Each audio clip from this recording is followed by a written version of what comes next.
So this webinar will be recorded for our informational, educational, and marketing purposes. The recording will be hosted on YouTube and made available for viewing on our website.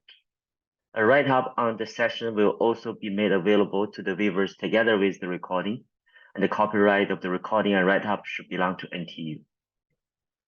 So good afternoon, everyone, and thanks to all of you for joining another session of the NBS Distinguished Speaker Series.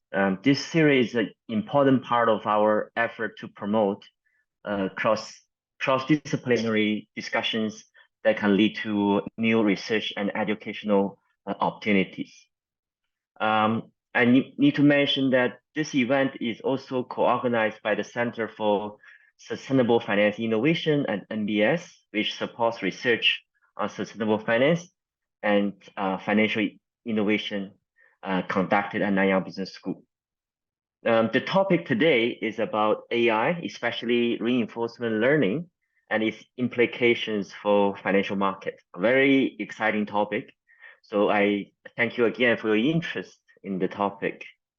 My name is Chang. I also have a nickname, Simba. So I prefer you to call me Simba. I'm a professor of finance and associate dean for research at NBS. I'm also one of the two moderators today. Another moderator is my colleague at NBS, Professor Byoung-Hyoun, a very handsome gentleman you can see on the screen. He is a provost chair professor in finance. He's one of our shining research stars at NBS. He has published many papers in the top finance journals, including management journals as well. And he's an expert on behavioral finance and social finance. Before joining NTU, he was a tenured professor at Cornell University. So today he will moderate the Q&A session, and in the end, he will give concluding remarks. I'm very glad to know that this session has attracted attention from many people. I think more than 130 people registered. So at the start, I hope to conduct a very simple poll with just two questions. And the purpose, there's no right or wrong to these questions. But the purpose is just to gauge the perception of you guys and how actually you perceive AI-based investment. So you will have about 30 seconds to answer each question. So Vincent, can we show the poll questions? Okay. The first question is, I hope you can see the question now. The first one is, do AI-powered investment funds significantly outperform their human-managed rivals? What do you believe? Okay. And the second question is, would you be comfortable using a financial advisor or investment platform that utilize reinforcement learning algorithm to make investment recommendations?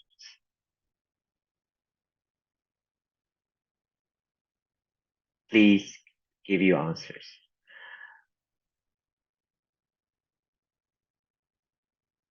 Okay.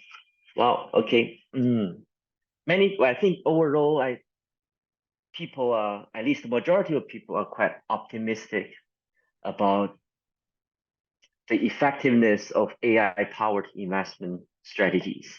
Majority of people believe that these strategies will outperform human-managed rivals, and people are quite comfortable with asking AI to give financial advice as well. They actually, majority of people also trust the investment platform powered by AI. It's a good starting point. I hope both speech will either change or reinforce your perception about this new technology and its applications. Okay, good to know people's perception. So now it's my great pleasure to introduce our speaker today, Professor Bo An, who is a President Council Chair Professor in Computer Science and co-director of Artificial Intelligence Research Institute at NTU. He is an academic leader in artificial intelligence, multi-agent systems, computational game theories, and reinforcement learning and other things. He's a very productive researcher, publishing more than 100 articles already in top journals, and received many research awards, a very long list. Among them, I want to mention that he was named to IEEE's Intelligent Systems AI's 10 to Watch list for 2018. This honor was given to 10 young research stars globally who have demonstrated outstanding AI achievements. So today we are very lucky to have both such an expert, to speak about AI and its implications. So his talk will last about 45 minutes and followed by Q&A. So I strongly encourage you to send your questions via the Q&A tab you can see on the screen. So moderators, including myself, will select the questions for both to answer. I know that Professor Bo An is in Shanghai now, giving a speech today, later today, at a very high-profile forum on AI. Therefore, he has to leave at 1:40. So we will have a hard stop at 1:40 as well. So please submit your questions before 1:40 p.m. So without further ado, I will give you Professor Bo An. You have 45 minutes.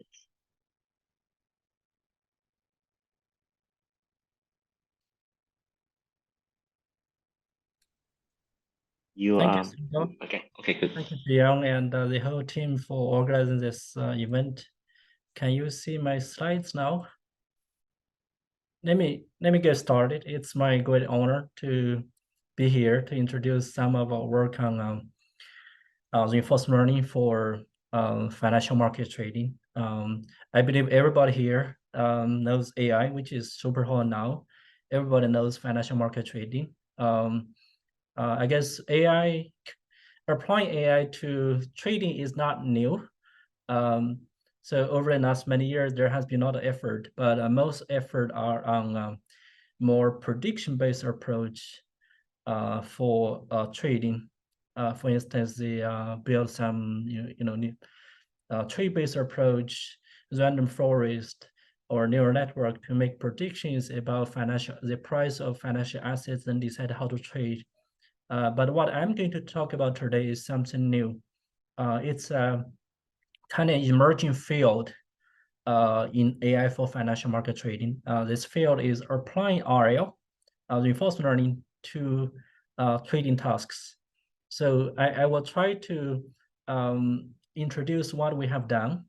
And also we have a platform called TradeMaster, which is built to facilitate people with different background to try RL for financial market trading.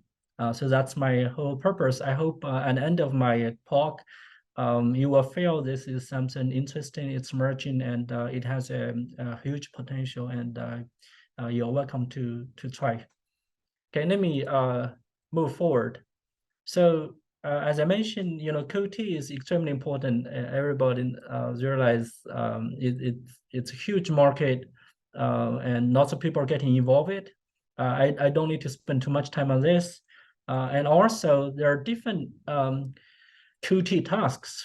For instance, mainstream QT tasks could include trading, for instance, futures, options, or crypto, and also more, portfolio management, where you need to decide the weights of different assets, such as weights of different stocks.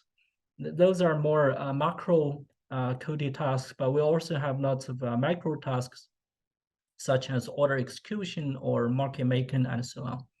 And there are different financial assets as well, stock, crypto, foreign exchange, and so on. And there are many, many markets.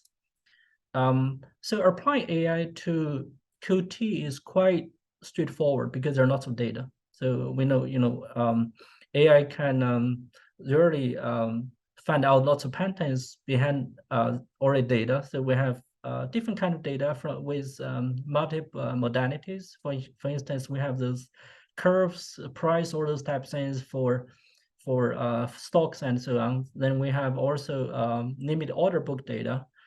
We also have lots of news, social media, and we have lots of knowledge graph, all those types of things. So AI has been applied. So there has been a lot of different approach. For instance, traditional approach for trading, which are not based on AI. I believe those topics are taught and NBS, especially finance for sure. But there are also because there are lots of data, there has been lots of machine learning based methods. For instance, this methods could be applied to find out the feature, do feature engineering. They could kind of make prediction on the trend of some assets, and also to assess the risk or model the financial markets and so on. So let me move talk a little bit about RL.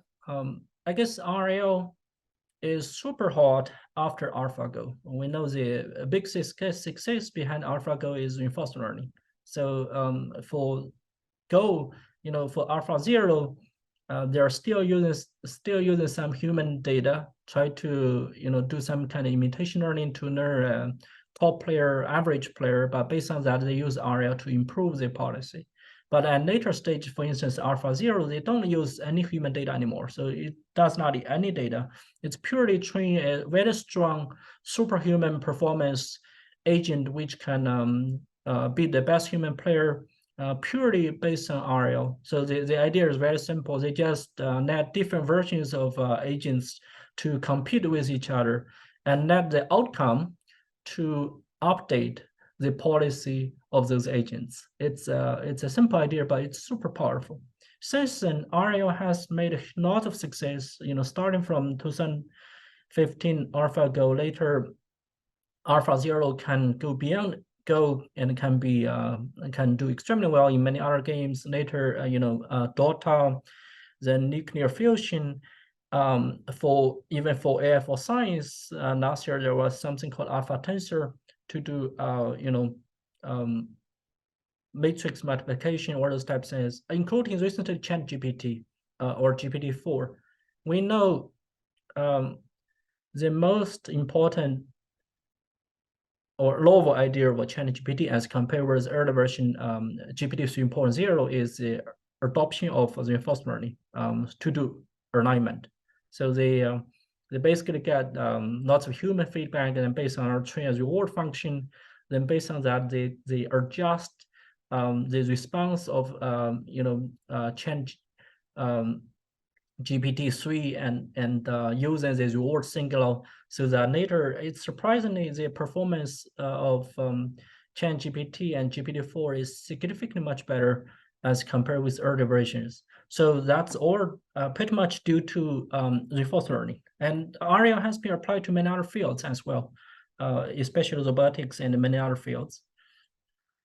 Now, for my group, we have been working on RL for the field, or we collaborate many different industry partners over the years, and we have lots of systems or algorithms deployed in the field for fraud detection, for recommendation, for rate hailing, and financial market trading as well.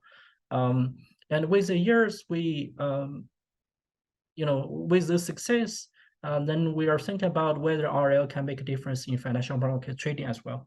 And that's what that's the topic of today.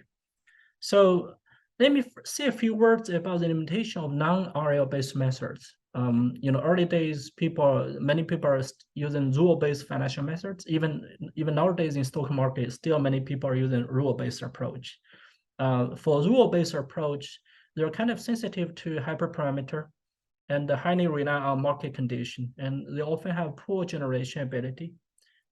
In addition to rule-based approach, there has been lots of prediction-based approach based on deep learning or tree-based approach. They for instance, use random forest to make prediction on the future, the price of some stocks and so on. Then later they decide how to make trading decisions. Now, number one is sometimes the prediction accuracy could be may not be good enough.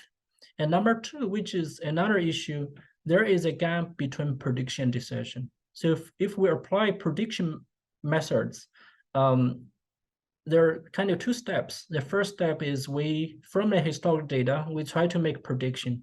The second step is from prediction, we try to decide how the trading policy. There is one gap. This gap was founded by people from Cornell. So the idea, I will not go through the details due to the time, but basically the idea is there is some kind of inconsistency between performance loss and downstream profit. So when we make a prediction, we have some performance measure we want to maximize or minimize. For instance, if we take a look at the stock prediction, price prediction, we try to predict the future price of the stock. We could either formulate this problem as a regression problem. For instance, we want to predict the future price. Then for this problem, we might try to minimize MSE. I guess the example here shows based on the regression model, which will minimize this MSE, you might decide to invest stock 2. Actually, stock 2 is not the best option. But unfortunately, because based on this measure, this regression model is the best, and the best decision based on this regression model would be stock 2. If we just want to predict whether the price will go up or down, then we might want to maximize something called accuracy. And if we have, then in that case, the problem could be modeled as classification problem. Then the first classifier is better. The first classifier might still want to choose stock 2. And again, stock 2 is not the best option because based on ground truth, stock 1 is the best option. So there is inconsistency. So when we want to make prediction, we have some performance measure to minimize or maximize. And that may not be consistent with the downstream task. Downstream task is from perspective, we want to earn more money from profit perspective. So this may not happen that very often, but it's indeed, it could happen. I guess the idea of reinforcement learning is we totally get rid of the prediction step. We just want to, from data, we directly train a trading policy, which will tell you, for instance, which stock to buy, which stock to sell, and at what price, or those types of things. We totally get rid of the prediction part. That way, we don't need to worry about the inconsistency issue between, there's an inconsistency between performance loss and downstream profit. I guess that's one benefit of RL as compared with those traditional prediction-based approach. There are some other advantages of RL. For instance, it's totally end-to-end training, as I just mentioned, and we can easily incorporate many practical constraints. For instance, transaction with slippage or those types of things, and we can easily come up with to balance the profit maximization and other measures such as risk. Again, financial market trading task, it's a sequential decision-making task, and RL is strong in that. And potentially, we might be able to generate this to any market condition. But as I mentioned, nowadays in industry, RL-based approach has not been deployed yet in industry. Based on my understanding, there are a couple of companies who are using RL-based approach for market making, and that's it. So there is still a long way to go before we can deploy RL-based approach in QT. And there are a few reasons. For instance, academic research, they're somehow limited. And also don't have lots of evaluation benchmark, and there's no holistic platform or toolbox which can be used to facilitate this type of research and testing and deployment in the real world. I guess that's our objective.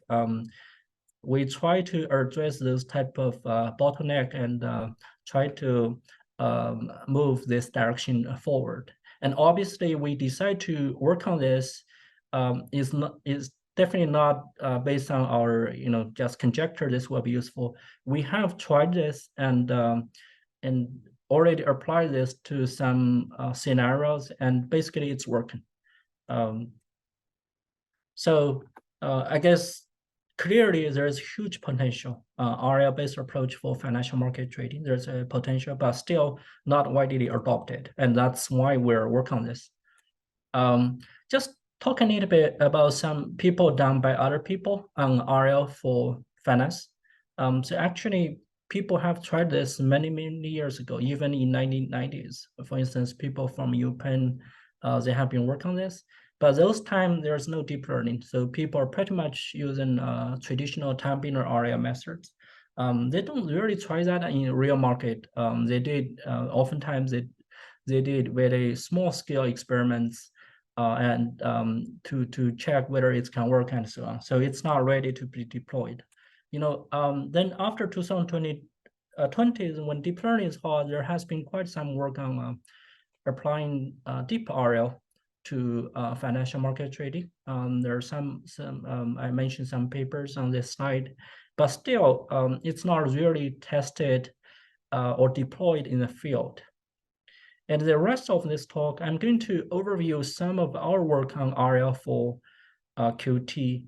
And in the end, I'm going to introduce a TradeMaster platform, which is open source platform which can be used by everybody, with people with different background to train your RL agent for financial market trading.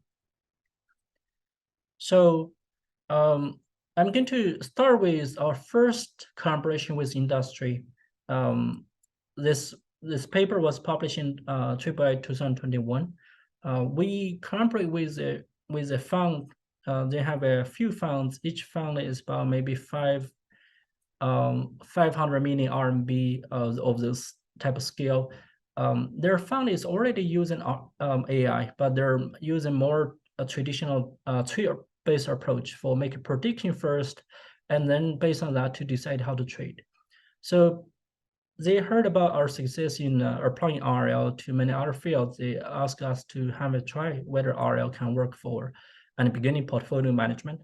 I guess here I don't need to spend too much time to discuss the details. What is portfolio management? I believe everybody knows that. So if we talk about stock market, it's fairly easy. You're given some money. For instance, you have 1 million Singapore dollar, and you have to invest those money in stock market. So what you need to do is you need to decide which stock to buy, and for each stock, how much money you should spend. Then oftentimes when you need to change the weights of different stocks, you need to do some trading. For instance, you might need to sell some stocks, you need to buy some stocks, and so on. So this involves kind of high level decision making about the weights of different stocks or different assets, and also low level trading about how to trade, how to achieve the change of weights of different stocks. So we come up with a model called hierarchical portfolio management. We divided the whole task into 2 levels. So the high level, we try to train a policy which will tell how to change the weights of different stocks. For instance, for this stock today, I need to put another 200K for this stock. And for another stock, maybe I need to sell something. And at low level, we need to train a good policy which can be used to train to decide to really trade in real time in high frequency trading to achieve the change of the weights. So we have this 2-level policy. I guess you might want to ask why we need such kind of 2-level. I guess one big reason is we don't have really lots of data. For financial markets, we really don't have lots of data.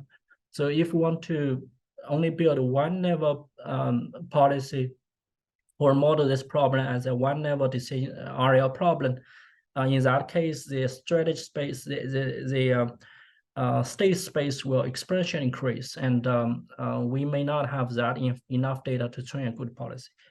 That's another reason. So we tried this, and certainly there are lots of technical details and some additional ideas used in this framework. I won't go through the details, but if you're interested, you can go to look at the paper, and our code is also on our TradeMaster platform as well. So you can download the code and have a try. So basically, it's working. So here shows some results on both US and China stock market. So we did much better than all the existing benchmarks or approaches proposed by other people. And as I mentioned, we are collaborating with the company, so the company tried this as well. But based on what they told us, their annual return was increased by between 25 to 30% after adopting our strategy. So this is for portfolio management. So after the success, for the same company, their future team talked to us. They would like to try this for future trading as well. So future is slightly different. You can, after you buy some assets, you can quickly sell that. So we did work on that as well. And here, this is another paper published last year in CIKM. And as I mentioned, we have code available as well. For this work, we talk about intraday trading. So basically, you can invest. At the beginning of the day, you have all cash, and during the day, you can buy and sell. And at the end of the day, you have all cash as well. So this is quite important trading strategy in all kinds of different markets, because the benefit of this kind of intraday trading is you don't need to worry about what's happening after the market close, because you have all the cash after the market close. So you don't need to worry about the risk or those types of things there. So we come up with an approach with, for instance, we do representation learning to kind of represent all different macro and micro market information. And we have auxiliary task to kind of learn some kind of risk-sensitive embedding. And we have hand-size reward function to capture long-term price trend. And based on putting all the techniques together, still, their approach is much better than the approach the company has or the benchmarks proposed by the academic community. So it's adopted by the company as well. I guess collaboration with the company is always tough. So at the beginning, we pretty much have meeting almost every day, because after they try this, they found some issues because they will look at the curve. Then they will, have an urgent meeting to discuss why, you're not selling at a very high price, and you're not buying at a low price, and so on. We need to look at the curve and analyze what's going on, why the strategy is behaving this way or that. So after, I think, 3-4 months, the customer or our industry collaborator is happy about what's going on. So later they adopted as well. We also did some other work. I will quickly go through this. We did some work on prediction as well. So this is something new in this year. I guess the idea, the motivation of this work is the following. We found this issue also when we try to design a good trading policy for crypto, for very high frequency trading. So the phenomena is the following. Ideally, we want to train an agent which can behave well in markets of different styles. For instance, bull market, bear market, or markets with lots of fluctuation, and so on. But in practice, it's not easy. So it's very challenging.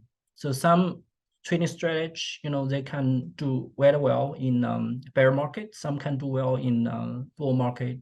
But it's difficult to train a single agent which can do well in markets of different style. So then later we realized maybe another idea would be we can analyze the market. We can define the markets with different styles. Then maybe for different different markets of different styles, we could train different policies. Then later when we try in the real market, maybe we can in real time to analyze what's the current market style, and based on that analysis, we pick the right agent for this market, I guess that's the idea here. We try to kind of mimic what's happening in real-world trading firms. So in many real-world trading firms, they might have different teams. The different teams, they work independently. They try to design their best strategy. And later, there will be some senior portfolio manager which will connect their suggestions and make a final decision. And motivated by this, we come up with this idea of a mixture of trading experts. So the idea is we train a group of traders, not only one, many traders. And I guess here talk about how can we represent different traders. We basically represent, each trader using such kind of matrix. And matrix is decided by, two vectors. So then how do we design those, diversified traders?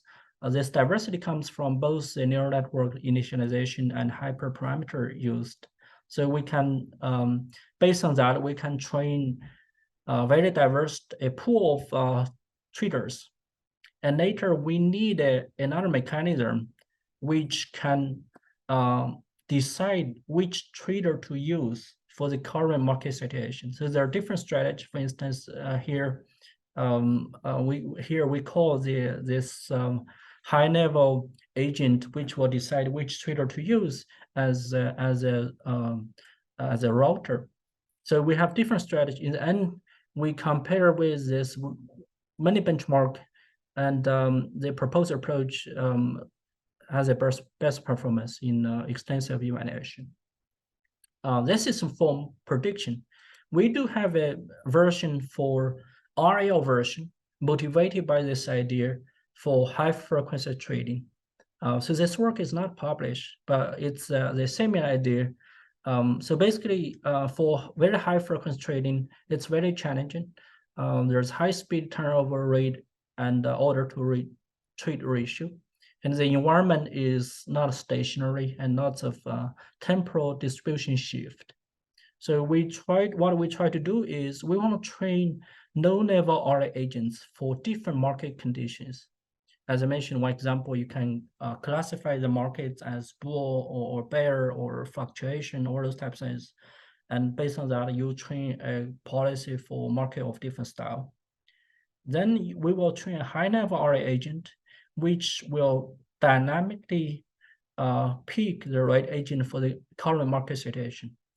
So this is, we work on this on crypto trading. I guess this is rough idea. We train, many agents, and we have a router which will decide which agent to use for the current market situation. And again, it works. It achieves the best, highest return rate for different market trends. I guess you can look at the curve here. This one, the highest one is ours, and there are some others. And I guess this is another example. This is real. We trained a policy based on data October 1st to October 27 last year. And we tried it on October 8 or to October 15 this year. It's just this month. And you can see this is our strategy, and this is market, what's going on with the market. It's significantly better. And we are now doing extensive evaluation. And we are about to release the trading policy, and also we will try our strategy in real market, and we're going to post what's going on with our trading strategy in real market almost in real time. So basically, we are planning to publicly release the code and training strategy to the public within a month. So everybody can have a try. We have done some other things. This is another work which is under submission. So this work is so-called, this is for portfolio management. We're thinking about, if there's a APP or a company which needs to recommend stocks for different users. And different users, they might have their preference. For instance, different user, they have their pool of stocks they want to consider. For instance, they have some preference. So we hope we have an algorithm which can tell, based on their pool of stocks, our agent can suggest some stocks for them to buy. And obviously, for instance, this app might have thousands or millions of users. So we cannot retrain a policy for different candidate stock pool. We want to train an agent which can give suggestion for different pools without retraining. I guess that's a motivation. So we want to train one agent and which can choose the best stocks or best set of stocks for different pool of stocks. This is needed for some platform, but this is tricky because oftentimes, and nowadays, I think everybody is talking about a large language model, foundation model, and so on. For NLP or Vision, we already have a foundation model which can be applied to different domains. Unfortunately, for reinforcement learning, for decision making, we don't have such a foundation model. Oftentimes, for different problems, we need to train our agent for that problem. Oftentimes it's impossible to apply a strategy or a policy for one problem to another domain, to another problem. So here we want to achieve some kind of generalization. So the agent is able to output, some stocks for different pool of stocks. This is what we did, and also it achieved quite good performance. And we hope we were able to release this within a couple of months as well. We also did work on evaluation. As I mentioned, the literature, there isn't a comprehensive evaluation framework. So we come up with something called a PRODEX. So it's I guess the most comprehensive evaluation framework. So we have two levels. In the inner level, we have 6 axes from risk, from university, from diversity, vulnerability, explainability, profitability, those perspectives. And based on that, we propose 17 evaluation measures, also with lots of visualization toolkits. For instance, profit, extreme, risk adjust, all those types of different measures, which could be used to really come up with a comprehensive evaluation of your trading strategy. So here I show some visualization toolkits. For instance, you could try see the performance of your strategy in some extreme market, or we can have such kind of star graph to show the advantage, the strengths of the trading policy from multiple perspectives, multiple performance measure. And we also have this performance profile tool. You can visualize the empirical tail distribution of the scores across all different rounds. Rank distribution, TSAE, and also portfolio heat map, those types of things can show whether you are just investing in a small pool of stocks, or you are more, you're evenly allocate your resources, your money to different stocks and so on. We have those tools as well. Now let me move to the platform. As I mentioned, we need a platform which can facilitate the building our agent for financial market trading, but there isn't such a thing. So there are lots of limitations of existing platforms.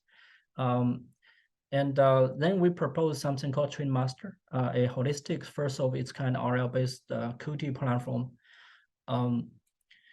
So this is comparison between ours, so-called TradeMaster, and some other existing platform, which is the best one, which is our competitor, which was proposed a couple years ago by some students from Columbia, is something called FinRL. And we can do lots of things FinRL cannot do. So this, you can simply just Google TradeMaster and you can get to the GitHub link, and you can have access to everything of TradeMaster. So this is what we provide. At lower level, we have data. We provide data with different data frequency and for different financial assets. And we already did lots of process on the data. We did lots of cleaning or alpha discovery or those type of things. And we are dealing with both macro level task and micro level task. We have provide different algorithms, including algorithms designed for financial market problems. And also, we also have those classic RL algorithms, which are not designed for QT problems. And on top of that, we also have auto RL algorithms, which can be used to tune those hyperparameter used for those RL algorithms as well. We also have evaluation, those toolkits for different metrics, for different visualization, as I just mentioned. And we also have code which you can deploy everything on the cloud. So this is the most comprehensive TradeMaster RL for a QT framework platform. So here just show, for instance, a data set we have tutorial for, for different tasks. We have very detailed tutorial, which is very easy for you to try. And we also have code for the algorithm for the, publication from the research community. We have the code pretty much for every, important benchmark. And we also have lots of scripts which can be used to, hyperparameter tuning or even play with some other algorithms as well. So here just shows how easy it is to design a RL agent using our platform. It's very easy. There are already lots of framework. You just need to change the code a little bit, and you will be able to start to to train and do validation and also test the agent. One more thing I want to talk a little bit about is evaluation or simulator. So if you want to try RL for trading using your real money, before you try that, you certainly hope the RL policy has gone through very extensive evaluation. If you just trade your policy on a single, time window for 1 week or 10 days or even 1 month, definitely that's not good enough. You want to see that the policy is really behaving well in markets of different styles. That's definitely extremely important. So we did something. The first thing we did is we built a simulator using real data. For instance, for some stocks, for instance, Apple as one example, we look at the price curve over the last many years. Then we want to come up with different time window with different styles. Then later, if you want to try your policy on Apple, you should evaluate your trading policy on different markets of different styles for the stock Apple. I guess how we do it, we input is the time series data for one stock as one example, and later we will output time series data with dynamics label. So the idea here we do it's very easy. We simply just do clustering. So the output would be something. This is like a stock. You can see then we will have different labels with different dynamics. This is one example. We just want to train 3 dynamics. We have a tool online. You can define how many styles you want to generate. And after that, we will give you such kind of curve or the data range for markets of different styles. Then you can evaluate your trading policy for those different styles. This is based on real data. Real data is always very limited. So we just did something on generating a simulator using GAN. GAN is a model for generative model. I guess nowadays everybody is talking about generative AI. We talk about models such as GAN, we talk about models such as VAE, diffusion model, and many other models. So here we choose GAN to train a simulator. market simulator. I mean, here the data is not real data. We try to generate synthetic data, which is not real data. And why this is useful? Because as I mentioned, for financial market, real data is always limited. Even for instance, I just mentioned we do the market style classification. Then you can try on real data to do evaluation, but that's still limited. Maybe we want a simulator which can be used to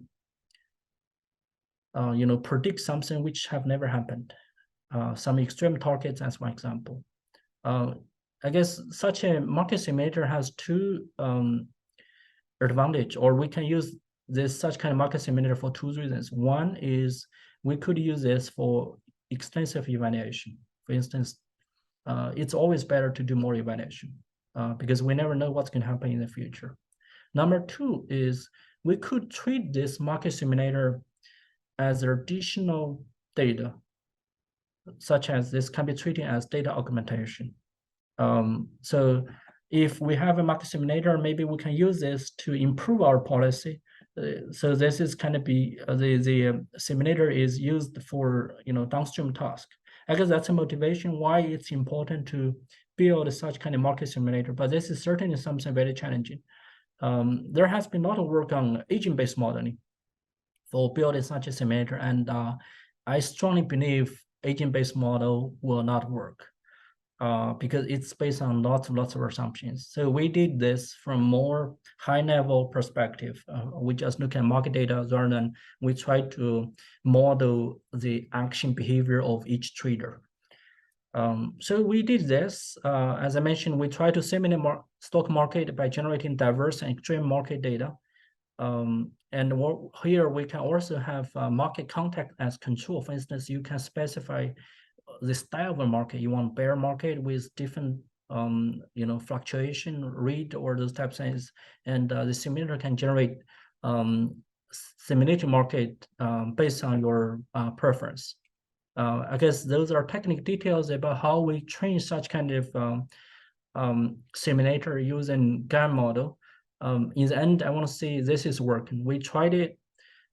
We compare with existing simulator, this type of model, and also we did experiments on whether this can really help with downstream task, which means if we can use, for instance, we already use existing data to train a policy, and later maybe we can continue to train the policy using a simulator, and later we will see whether the simulator, the new policy based on simulator can outperform the policy trained purely using existing real data.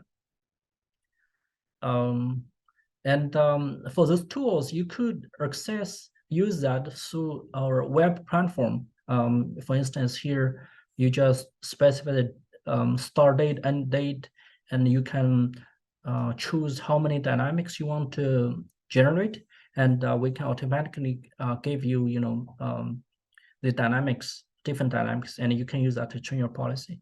And this is for the simulator as well. You could choose a stock, then it can generate new price fluctuation, which you can use that to do evaluation. This is on our TradeMaster.ai website. I guess I have a very quick demo to show that actually you can use our website to pretty much do everything from training. For instance, you can choose what's a task. For instance, this is crypto. Then you can train. You can see what's going on with the training, how the loss is, or the return is changing over time, and later you can do the testing. So for the training, you can see the performance of the training policy as compared with the market. And also here, it's just show how you can use a market, you can use the market simulator to get a market with different dynamics, and also this is about evaluation. You choose the real data with different styles, or you can try that on the simulator as well.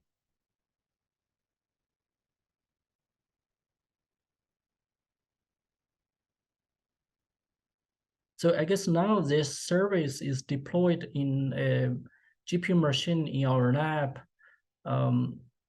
I guess it's not a very high performance GPU machine.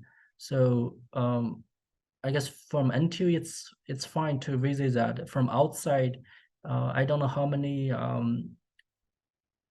people we can serve at the same time. So in the end, you can see it can generate such kind of graph to show the performance of your agent as compared with some other benchmark from different performance measure perspective. So this is on TradeMaster.ai. I guess finally, I want to say a few words on natural language model. So maybe you have, this is the hottest topic this year, maybe from last end of November, from last December. So everybody is talking about this. For instance, there are lots of fintech natural language model. A few months ago, Bloomberg released their GPT model. They said they're not doing well in portfolio management. There are many others. I just want to mention, different models. Even ChatGPT has plugins or those types of things. But those models, they're pretty much used for Q&A. For instance, you can only ask them, how do you predict the future, whether the price of a stock will increase or decrease? That's a function they're providing. They cannot be used for high frequency trading. So all the models, their performance measure is also based on prediction, their prediction accuracy and so on. They're not really used for high frequency trading. I personally feel it's not easy to build natural language model or based on natural language model for financial market trading. So I guess I'm trying to conclude here. So I hope I showed you that we had some successful story on applying RL for financial market trading, and we're doing lots of new things for designing better trading strategy, and we also did quite some work on evaluation, building market simulator, and we also have a platform. We pretty much open source everything we have built, and also we will open source our trading policy as well. I guess we will start with the crypto trading, high frequency trading, and later we will do portfolios, release portfolio as well. I guess whatever we're trying to do is we try to open source everything, and I guess finally we hope RL-based techniques can really be widely deployed in the field by different industry companies. So there are still lots of open directions. For instance, we need design better algorithms for trading. Still, even we made some progress, but there's still lots of space to improve. As I mentioned, for instance, we don't have a policy which can be used across different assets. Even for crypto, there are different crypto assets, but when the policy trained for one crypto asset might have a terrible performance on another crypto asset. There's certainly lots of things we can explore, and also we tried crypto portfolio management, but there's lots of other things we haven't tried. For instance, we haven't done a lot on execution. Also, we talked to companies who are doing foreign currency exchange, but we haven't worked on that yet. So there are lots of new data and also QT settings. On market simulation, we did some work, but there's still a long way to go. It's an open challenge based on our discussion with some top firms such as JP Morgan and so on. And also for evaluation, there are lots of work to do as well. I guess we hope more people who are interested in RL or fintech, we could discuss together, and especially if you're interested in RL-based approach, we are open to any kind of collaboration. And I guess main goal is we try to make it work in the field. We're not interested in just generating some papers. We hope it can really work in the field. I guess that's the end of my talk, and you can certainly find more details. We have a survey paper on this, and we have this year we have a data set paper on introducing our platform, and you can just go to TradeMaster, their website, and you can get everything. Thank you. I guess that's all from me. Yeah, thank you, Bo. Thank you for the great presentation. Especially, we thank you for the generosity of sharing this code and make everything open source and have this platform for other people to experiment. So I guess it's time for Byoung to take over to moderate the Q&A sessions. I guess we have still a bit less than 15 minutes. Yeah, thanks. So we've had quite a few questions. I think people are very curious about this area. Some questions are about where RL's seeming superiority is coming from. And then related to it, people are also wondering what kind of data you used. Actually, is it mostly financial market data like open price, close price, high, low volume? Or did you also consider fundamental data, textual data from media, regulatory filings? So if you could maybe just first talk a little bit, maybe at a high level, where the superiority is coming from, and then also talk a little bit about the data you've been using. Sure. Let me start with the data first. We pretty much use the data from Yahoo Finance. So we don't use any data from media or those type of things. So we only use those, OHL, CV, those type of data purely based on that. We don't use notebook data that much because people are manipulating that. So if you look at our code, we just use the data everybody has access to. And then we also put those data on our platform as well. So that's for the data part. Regarding why RL, I guess RL is more for sequential decision making. It certainly can, find out the patterns behind this data, like supervised learning. As I mentioned, I guess maybe the one advantage of RL over traditional prediction approach is we totally get rid of the prediction part. We tried to, because of you introduce some middle objectives or middle steps, maybe there could lead to maybe poor performance. Regarding why RL, RL is machine learning algorithms, it still can be used to find the patterns behind the data. So regarding, nowadays, sometimes people are modeling RL problem as a prediction problem, such as there are some models proposed by based on transformer, those types of things. I guess people don't have a clear answer to that. A similar question is for ChatGPT. For ChatGPT, why RL-based framework is so much better as compared with supervised learning based framework? Because if you have those human label, you can retrain the model based on those feedback, formulate that as supervised learning problem. So there something we don't know exactly why, but intuitively, I think RL, we do purely end-to-end training, get rid of the prediction and that part.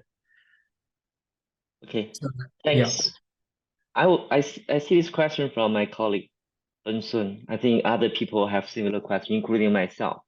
So when I look at your slide, and then I just imagine that if you start this and then other people follow the suit, and then everybody is using similar methodologies, for example, RL to do trading, what will happen to the profit of the strategy? Will it disappear, or you actually will become stronger? I guess we were talking to MAS. That's something they care about as well. I guess at this moment we don't care that much because it takes time for people to adopt new technology. It could be an issue. We have some plan to start this as a game, or those types of things. But you know, we have to make lots of assumptions. We don't really know whether such kind of analysis can really be useful, or you know, can really tell what's exactly going to happen. But I guess that's something interesting.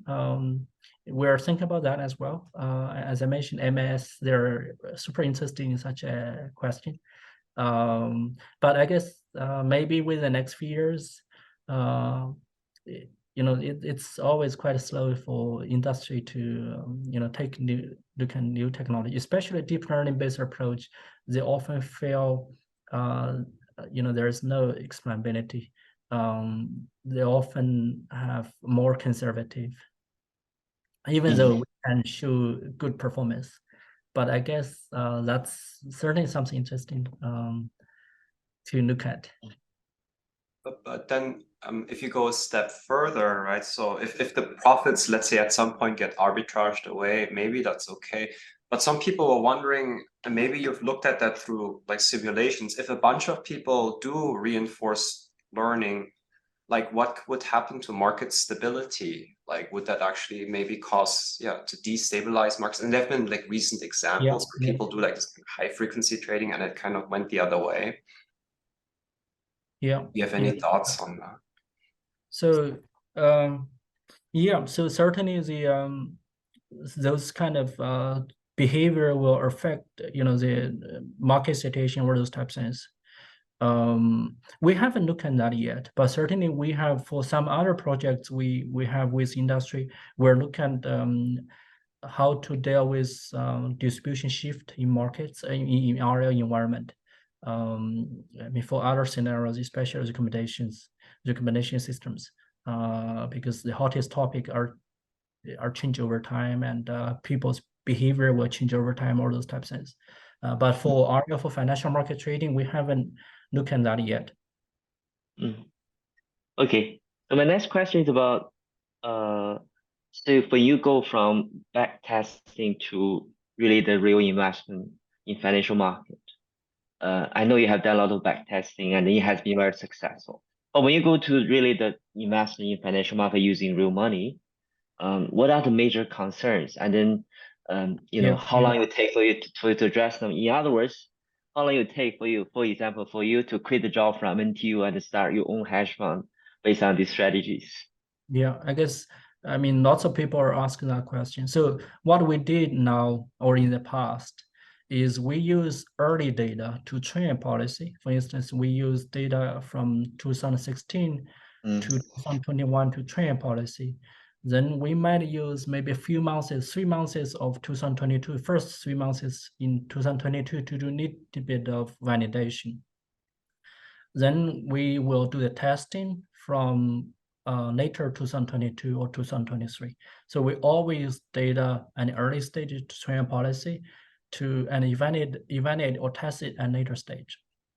So there's some way is fair.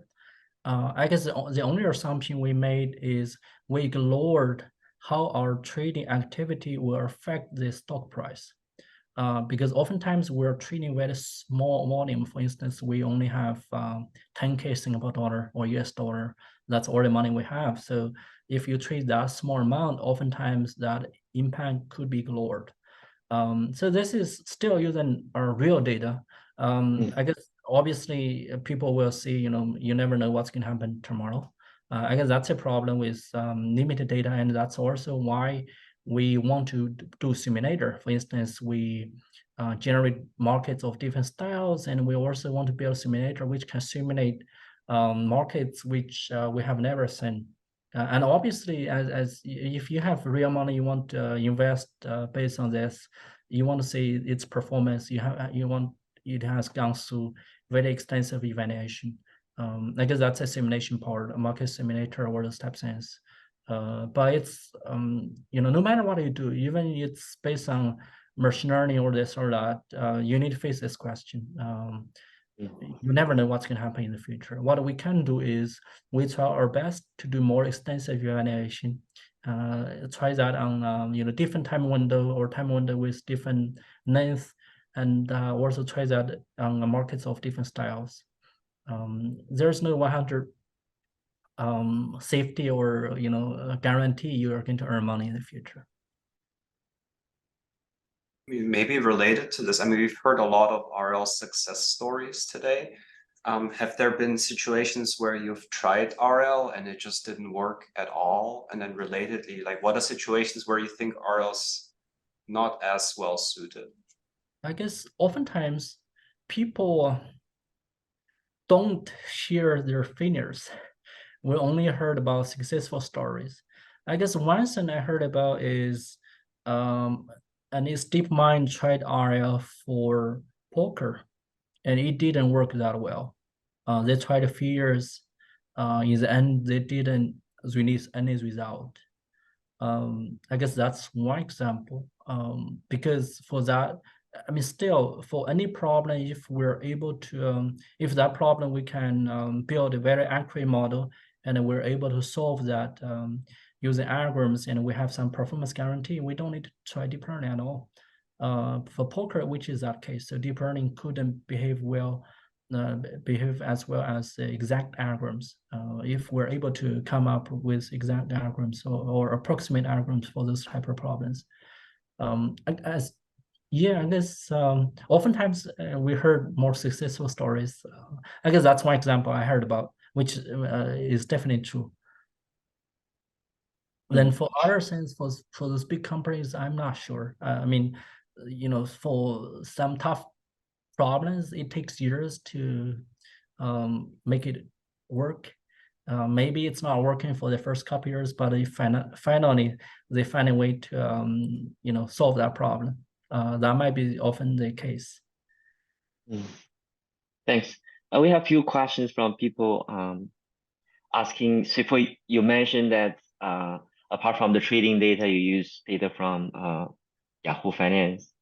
But there could be like, of course, social media data, and then companies, the voluntary disclosures. We use a lot of information like that to predict stock returns in the finance literature. So if you include in the future, do you have any plans of including this information, and do you expect that the inclusion will really strengthen your model and make it more successful? I guess it could be. So I guess now we really don't have the bandwidth to take into account those type of social media or sentiment analysis, those types of things. Not at this moment. I mean, if other people are interested, you can certainly do that. But I guess we are trying to just purely use it, the data everybody has access to, see what performance we can get.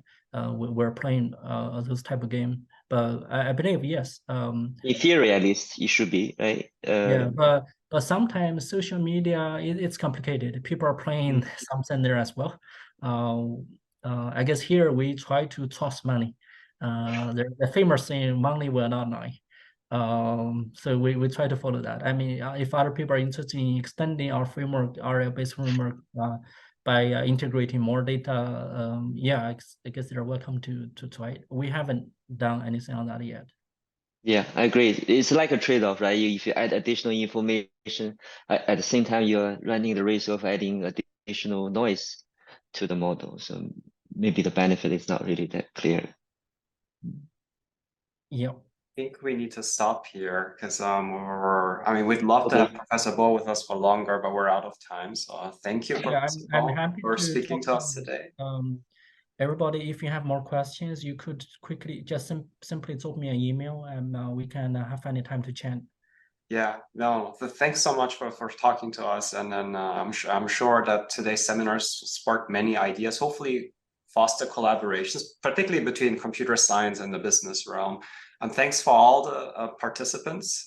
Sorry you couldn't get to all of your questions. And then also, of course, thanks to our communications team, particularly Victor and Mas, as well as everyone working diligently behind the scenes. Before we wrap up, I encourage everyone to visit the NBS Knowledge Lab on our website. It's a hub where we present research highlights and latest business insight from our faculty, industry, and alumni. And you'll find a diverse range of resources. And then, of course, please stay connected with us through socials. And thanks again. We'll look forward to seeing you in our upcoming Distinguished Speaker Series sessions. At the end of this, if if you could, there'll be a survey, and if you could please respond, share your thoughts through that survey, we would greatly appreciate. All right. Thanks so much. All right. Thank you. Thank you, Bia. Thank you, Bo. Thanks to everybody. Yeah. I'll see you. Thanks. Bye.